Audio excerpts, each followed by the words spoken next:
Welcome to A Shot of Ag. I'm your host, Rob Sharkey. I am a farmer and I do grow soybeans, but I also need a place for those soybeans to go. How do we do that? Well, let's talk with Todd Main. He is a Director of Market Development at the Illinois Soybean Association. How you doing, Todd? I'm doing well, Rob. How are you? I'm doing fantastic. That's a mouthful. Director of Market Development at Illinois Soybean Association. Did you make that up yourself? No, I didn't. That's something they had put together. Okay, well, as long as it fits on a business card, I guess it's okay. Right. First, let's start with the Illinois Soybean Association. All right, I am a farmer. Every time I sell a bushel of soybeans, there is a small, I don't even know what it is, a fraction of a price that goes to the Soybean Association, and then that is used to do what? Well, ISA, we represent 43,000 farmers in Illinois, just like yourself. And the Illinois farmers got together and said, we want to help support the industry. And so that money that comes off those bushels that get sold goes into things like agronomy research to help grow better soybeans. And then it also goes into market development, which is what I focus on, which is what do we do with the soybeans after they're grown. Yeah. And because Illinois, is unique in the sense that 60% of all our soybeans go overseas as exports for human and animal feed, we need to develop those markets. And so we spend quite a bit of time thinking about that. So as people are driving down the interstate, so you got the two crops, the tall one's the corn, short one's the beans, 60%, so over half of that is going to another country. Right. What country is taking the most of them? Well, we actually ship Illinois soybeans to, dozens, I think up to 80 countries that they end up in. Yeah. Wow. Now, the vast majority of those go to China. Yeah, they're a good customer. Right. Yeah. But we also do a tremendous business in Mexico and South America, and then Southeast Asia, Europe, and even some to Africa. Oh, so we're going to talk politics of the China and all that stuff. I didn't know we were going there, but apparently. Well, we're going to have to take a wait and see on that because we just don't know what the situation is. Yeah. But one of the things that we do know, and one of the things that we spend a lot of time thinking about, is that we have a lot of soybeans that we need to move, and they need to go to places because, really what Illinois farmers do is they provide food security for countries around the world that are able to, because the protein source that comes from soy is one of the cheapest, most efficient ways to get protein. And there's protein deficiency around the world. And so what we also understand is that food security is one of the foundations of geopolitical security. And so by feeding people and helping countries get more food secure, we make for a better world. Maybe makes you think twice about like attacking a country that's actually feeding you. Well, there is a connection there. That's good. Good for us because we're so Illinois, fairly landlocked, but yet we tout our ability to transport soybeans as our advantage. Explain that. Well, Illinois is one of the places in the world that is very unique in that we have the ability to take our goods that we grow here in Illinois in the center of the country and get them out to the coasts. We can get them, we go down the Illinois River and the Mississippi River to the Gulf. We can go through the Great Lakes to the East Coast, and we can go on the railroads to the Pacific Northwest to go to Asia. And so we understand that transportation is one of our competitive advantages, because we're not going to probably compete with the lower price producers around the world, but where we can make a difference is in quality and our ability to deliver those beans in a way that gets them where they need to be when they need to get there. We watch South America, and those farmers down there do an amazing job at raising soybeans. They're good. I mean, they are competition every sense of the word. Then you see what they have to do. They load a truck full of soybeans up in the field, And then they have to go 100, 200 miles on sometimes it's like dirt paths and that. And man, I tell you, as a farmer, that would drive me insane. Yeah, what it really shows up in is they have quality problems because they have to use heat to dry their beans out, and so they when you overheat your beans, you end up losing your amino acids, and that's what makes soybeans really digestible for animals. And so you get burnt and cracked beans, you get problems, and that's why, we host trade teams from all over the world. And one of the things that they always say is that when they can, they prefer to use U.S. soy because the quality is so much better. Really? Yeah. Okay, well, that's good to know, right? Because you think a soybean's a soybean, but apparently. Yeah. Do they know that, or did you have to teach them that? No, that's what they tell us.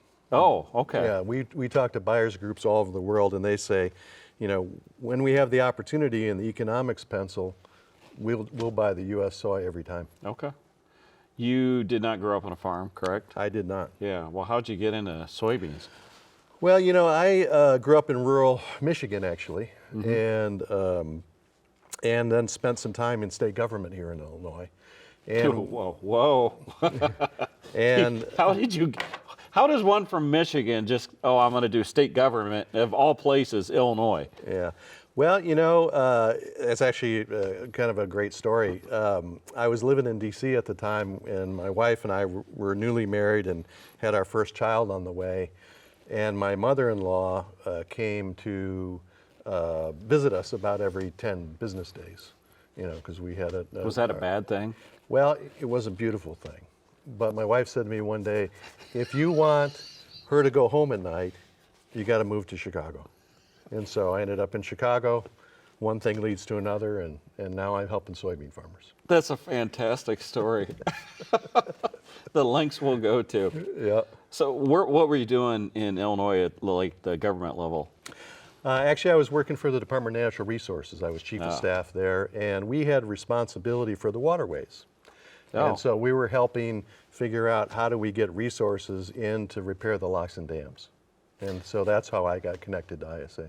Okay, am I right in thinking, because this is what I've always heard, locks and dams built long time ago, like 1900s? In the 30s? Well, in the 20s and 30s, the bulk of them. Yeah, of course, everything's gotten bigger. Right. So when a barge pulls up there, they can only fit one barge at a time. And so they've got to break it up. So this whole system of one barge, and then they got to do this. And so you can't put the whole tugboat and how many they push in front of you. You can't do it like they do in like the Panama Canal. So the farmers and a lot of people want to upgrade those to where we can streamline the traffic on the river. Right. I've heard that since I was this tall. It's still never gotten done. Well, that's actually a good story to tell about the locks and dams in Illinois, because you're right. We have 600-foot locks and we need 1,200-foot locks, which makes it much more efficient. Barges and rivers are by far the best way to move bulk commodities like soy and corn. And up until relatively recently, it's been pushing the rock up the hill to get the resources. But under the last couple of Water Resource Development Acts, which is where the federal money comes, we've gotten money to expand those, and so we're on track to get those locks expanded and improved and modernized. And it's a big victory for people of Illinois and the producers. So you think it's going to get done? Oh yeah, absolutely. When? Oh, it's under construction right now. Is it really? Oh yeah. Really? So are they trying to improve all of them? Well, the two big ones that we need to expand are the ones on the Illinois. The Mississippi ones are moving along. The Army Corps is the one in charge of all of these. Yeah. And they have to get the money, and then they have to do the engineering, and then they have to go through the process. And they do a great job, and they really have done a great job under the closures of the last few years. But, it takes a while, but it's coming right along. So we're very, very excited about it, actually. Okay, fingers crossed. Yeah. 1930s, I think it's probably time to... Well, it's funny because we have benefited from the economic advantage of those locks and dams for generations. Yeah. Since then. Yeah. And it's time that we as a generation make the investments so that the future folks can benefit just the way we have. So you were at one point an advisor for candidates for public office. I don't know what that means. Were you telling them how to win? Sometimes, Yeah. but I was mostly telling them how to talk. Oh, really? Yeah. Like, just don't say dumb stuff? Don't say dumb stuff, but sometimes just how to communicate what you really want to say. You know, because, Maybe I could hire you. well, I think you do a pretty good job. That means he doesn't trust that my check won't bounce. So is this like a candidate that's like, okay, I am not able to communicate like I want to? He'd hire a person like you and... Well, it's more like I want to make a difference in my community. And I want to do X, Y, and Z to make a difference. And I need to communicate that to a wide variety of people. And so I would help them figure out how to do that and how to reach the most people with the message that they had. Okay. So like when you hear a politician and like all of a sudden it's like they have that new phrase, right? And it's just repeated 10,000 times where it was probably someone like that position that was saying, you need to say this. Well, I think it's what we see today is that now everything is so focus grouped and unreal, and even the language people use isn't real anymore. And what I've always told candidates is that, you know, talk like a regular person, because that's what's going to be effective. Yeah. You know, stop trying to say the buzzwords. Stop trying to tell everybody what you think they want to hear. Tell them what you feel and tell them what you believe. If you can do that, you're going to be fine. Like time-wise, when were you doing that? Oh, that was in a younger part of my life. I haven't done that for 10 years. Before social media?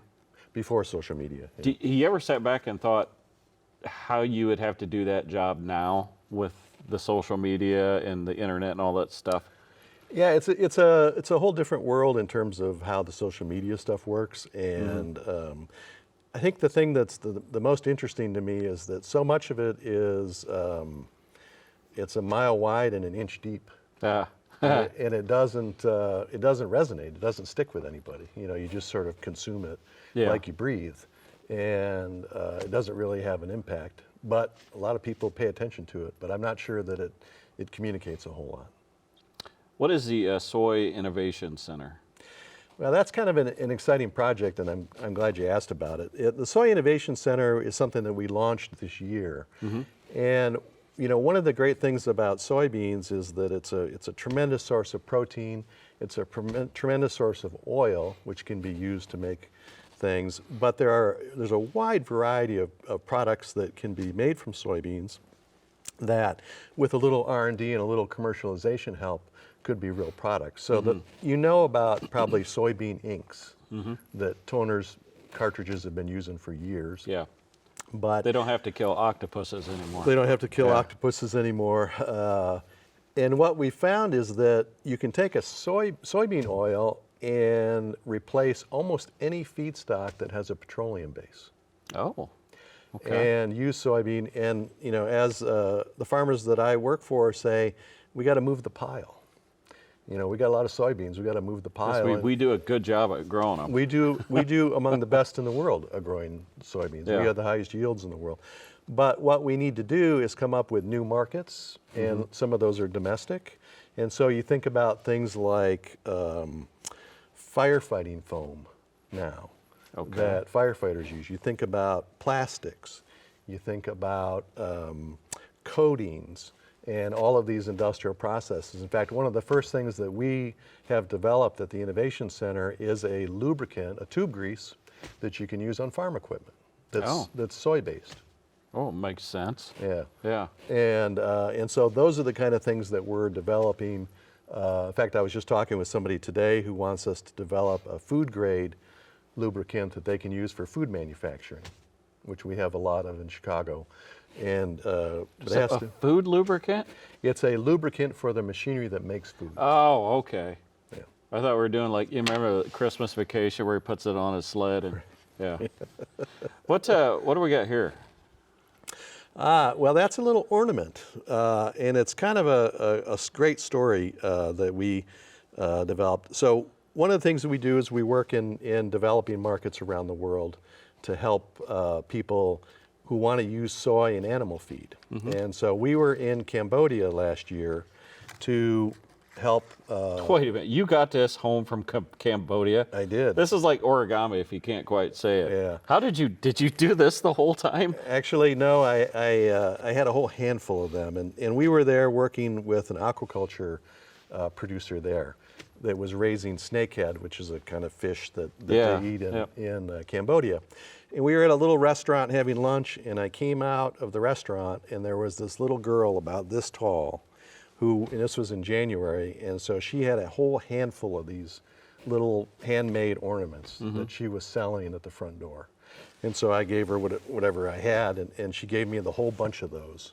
And I thought it was How much did you give her? I gave her, I don't know, $3 or $4 US, which was a huge amount of money for her. Yeah. And it would, that would have fed her family for days. Really? Yeah.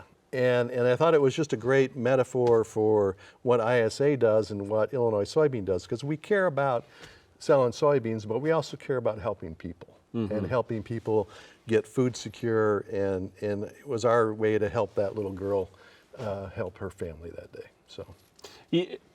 You were telling me before, the whole scenario about how helping someone like a farmer in Cambodia is going to help a farmer like me. Go ahead and just all that stuff. Tell it again.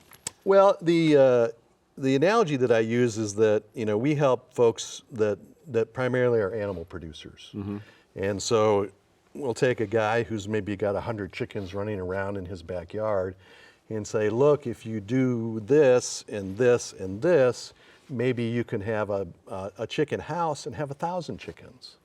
And so what we've done there is that we've helped him be better and more successful. He will then be more apt to buy U.S. soy along the way. Yeah. And we do that through a whole program we've developed called Soy Excellence Centers around the world, and helping people learn.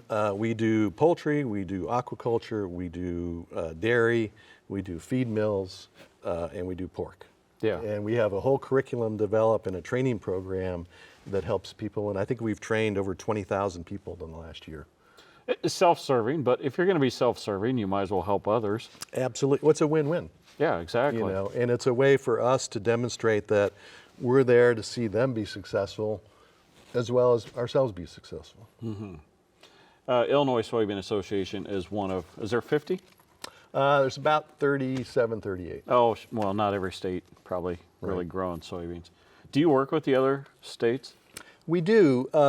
Which one do you like the least? Well, I don't know. Indiana? Well, Indiana's a tough one. There's no question about that. But I don't know them all. So there may be some out there that are worse that I don't even know. They're about. worse in Indiana. Yeah. I heard they're pretty bad. Well, Indiana is a tough state and a proud state, and they pride themselves on their soybeans, and so sometimes we just have to tell them that we're number one. They hire some questionable people. I'm just going to say that. Indiana. It's a joke. My daughter works there. It's a joke. It's funny. Soy Connects out in, we went out there with y'all, San Francisco. Tell people what that is. Well, Soy Connects is a conference that we help sponsor every year, and what it does is it brings together international buyers and lets our farmers meet one-on-one with them and talk about what they do and the advantages that U.S. soy has. And so we asked you to come out last year to help publicize the work that we're doing at Illinois Soy and do that. So I'd turn it back to you and say, what did you think of it? Well, as a farmer, I'm fixated on what I do. I'm growing corn, I'm growing soybeans on my farm anyway. And when I grow that, when I harvest it, I put it in a semi-truck and it goes off to a grain elevator, it goes off to an ethanol plant, goes to the river in the barges. I don't know where it goes after that. But what I do is I pay attention to the markets, and they'll say, oh, like this country bought how many metric tons, so that's why the markets are up a little bit or whatever. I don't know why. I never figured that it was like real people. I thought it was like some imaginary, like, I don't know, computer country matrix or whatever. No, it's actually people that are making a decision, okay, we're going to buy U.S. soybean compared to Brazil or wherever. To actually to sit down and talk with the people that are making that decision, I thought was fascinating because, obviously you can't take politics out of everything, but they're simply looking out for their people. The ones that I talk to, they're simply looking out for the best deal for their people. Yeah, that's really true. And one of the things that we've just finished some research on, which is going to be helpful in those conversations in the future, is that we now, because U.S. soy, because the characteristics of U.S. soy, when we compare them to Brazil or Argentina, we know now that if you are an animal producer in Ecuador and you're raising shrimp, or you're in India and you're raising poultry, we know that if you use U.S. soy meal, that your animals are going to grow faster, and they're going to get to the weight you need to get them to market. And we've actually got the science now to prove that. And so we're going to be able to say to those buyers, even if you pay a little bit more on the front end for our quality, you're going to make it up on the back end. And that's a game changer for us. Is soybeans something that is, it's shipped in such bulk that the transportation cost, is that kind of absorbed to it, or is that a big factor? Well, transportation, obviously is a big factor getting there, but we actually have figured out how to wring efficiencies out of the transportation system so that we can get where things need to go, and it's really a competitive advantage for us because it is so developed. So a lot of people watching, if there's anybody watching, might know anything about soybeans. If you could leave them like one important thing about soybeans, how that affects their lives, non-agriculture people, what would that be? Well, soybeans is a really an amazing product that people don't understand how valuable it really is. We didn't really grow soybeans until the early 1900s in this country. And since then, it's grown to be, a huge driver for our economy and a huge driver for feeding the world. And it's the cheapest source of protein. I mean, you cannot get a better source of protein. And what we're finding is that not only do people use it, like to give an example, in Indonesia, they eat tempeh at every meal, like we eat French fries, and coming from soy. And so it has a huge potential for feeding the world, and we do it better than anywhere else in the world here in Illinois. It's amazing too. I mean, just all the stuff that my checkoff dollars go to. From when I started farming my first crop in like '99, what would have been like my highest yield ever would be a disaster nowadays. I mean, the yield has come so far. So, as a farmer, I really appreciate, I have no problem with the checkoff money that's coming out of my corn and soybean because it's paid off in spades. So if people want to find out more about the Illinois soybean, do you know their website? Yeah, it's illsoy.org, O-R-G. And you can find out not only about agronomy and how to do that better, but you can also find out about all the market development work that we're doing and a lot of other things that are going on. Gotcha. Yeah, Illinois soybean does a very good job. Of course, I mean, where's Illinois sit with soybeans? Are we number one? We are number one. Damn right we are. I mean, it is kind of amazing because, I mean, you're going up against Iowa, Indiana, all these other states. Yeah. I think Iowa's number one in corn. They are, and we're mostly number one all the time in soybeans. Occasionally, Iowa will sneak in if we get a bad weather year, but for the most part, we do just an incredible job. And our farmers are the best in the world. They really are. Yeah. Do you enjoy what you do? It's great. I get up every day thinking about how lucky I am to have this job. Really? Yeah. Every day? Every day. I don't even do it every day. Well, I've had a chance to, get to know you and everything. I know you enjoy what you're doing, and I know you're also very good at it. Not just my experience, but when people talk about you, when how it is when someone's like, "Oh yeah, Todd, yeah, he knows all that stuff. He's really good at it." That's the way they talk about you. Do you know that? No, I don't, but I appreciate the recognition and the opportunity to come and talk to you about this stuff and tell other people about the great work that Illinois Soybean is doing is really an honor for us. Yeah. Todd Main, Director of Market Development at Illinois Soybean Association. Let's work on that. So next time you come, maybe we'll, I don't know, three words? Yeah. King of soy? No, I think we'll figure out something else. Right. Very good. Todd, I really appreciate you coming on the show. Really appreciate everything that you are doing for agriculture. Good. Thank you, and happy holidays to everybody. Absolutely. And everybody else, we'll catch you next time.